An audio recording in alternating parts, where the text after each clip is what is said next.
Welcome to Vishro. Kindly like, subscribe and share, please.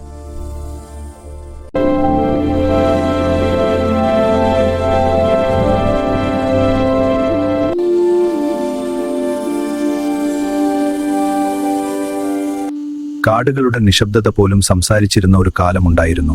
മരങ്ങളുടെ നിഴലുകളിൽ കഥകൾ ഒളിച്ചിരുന്ന കാലം. ഭയത്തേക്കാൾ ശക്തമായിരുന്നു വിശ്വാസം. അന്നാണ് ലോകം കേട്ടതൊരു അസാധാരണ പേരിനെക്കുറിച്ച്. കുട്ടിച്ചാത്തൻ. കേരളത്തിന്റെ കാടുകളും മലനിരകളും ചുറ്റിപ്പറ്റിയ ഒരു ചെറിയ ഗ്രാമത്തിൽ ജനങ്ങൾ ലളിതമായി ജീവിച്ചു.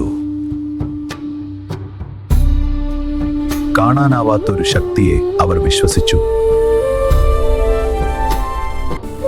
കുട്ടിച്ചാത്തൻ സാധാരണ മനുഷ്യക്കുട്ടിയല്ലായിരുന്നു. അവന്റെ ജനന സമയത്ത് തന്നെ പ്രകൃതിക്ക് മാറ്റമുണ്ടായി. ചിലർ വിശ്വസിച്ചു അവൻ വിഷ്ണുമായ സ്വാമിയുടെ അവതാരമാണെന്ന്.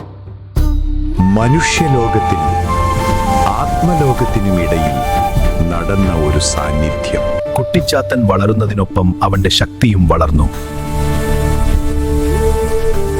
കാട്ടിൽ വഴിതെറ്റിയ യാത്രക്കാരെ അവൻ വഴി കാണിച്ചു.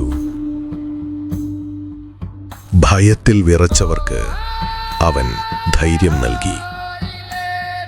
സ്വാർത്ഥതയോടെ അവനെ സമീപിച്ചവർ അവരുടെ തന്നെ ഭ്രമങ്ങളിൽ കുടുങ്ങി.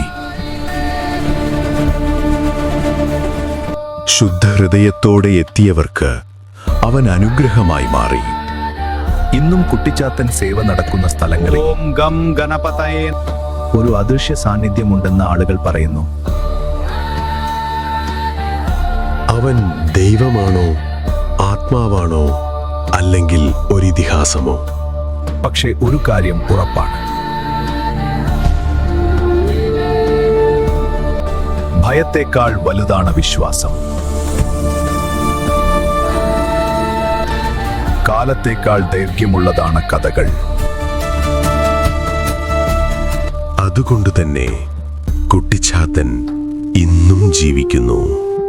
വിശ്വാസങ്ങളിൽ, കഥകളിൽ, ഓർമ്മകളിൽ. Thanks for watching. Kindly like, subscribe and share, please.